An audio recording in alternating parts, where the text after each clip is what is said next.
जणे परे जणे नेता खोलुछंती बीजेडी कुमर दल एबे रसातल मुहा हेलाणी। बीजेडी छाड़ी कांग्रेस मुहा हेलेनी दल रे मिसिथिबा नेता पुणी बीजेडी नेतांको मुहरे 24 निर्वाचन पराजयर गुमर कथा।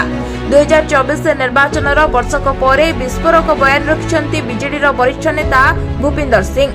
कहते बीजेपी सांगरे बीजेडी सबु बेले सॉफ्ट लाइन में रहुछि। कांग्रेस सह बीजेडी विरोधी दल रे थिले मध्य आक्रमणात्मक भूमिका तुलाई पारुनी। एपरिके 24 निर्वाचन रे बीजेपी को बीजेडी परोक्ष रे सहयोग करथिबा चर्चा हेउछि बोली भूपिंदर कहछंती। निर्वाचन पूर्वरु बीजेपी मध्य रे सीट बुझामणा होई न परिबारु किछि भितरी बुझामणा थाई पारे बोली से संदेह प्रकाश करछंती। भूपिंदर खोलाखोली कहछंती किछि स्थान रे बीजेडी रो नेता विधायक भाबे लढिबाकू चाहुथिले मध्य तांकू सांसद टिकेट दिया जायतिला। ता छडा दलर कैप्टेन नवीन पटनायक को लोके प्रचार मैदान में देखिबाकू न पाइबा बीजेडी पराजयर अन्यतम प्रमुख कारण बोली भूपिंदर दोहराइछंती। भूपिंदर को एही बयान को नै प्रतिक्रिया रखिछंती बीजेडी नेता महेश साहू।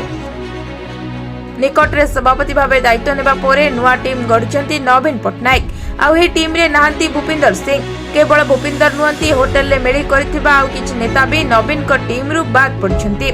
एभली स्थिति रे भूपिंदर का बयान किछि भिन्न इशारा करूछि। भूपिंदर बीजेडी दल संपर्क तुटाई पारंती कि बोली प्रश्न उठुछि। पुणी भूपिंदर घर बाहुडा अर्थात कांग्रेस को जाई पारंती बोली चर्चा हेउछि।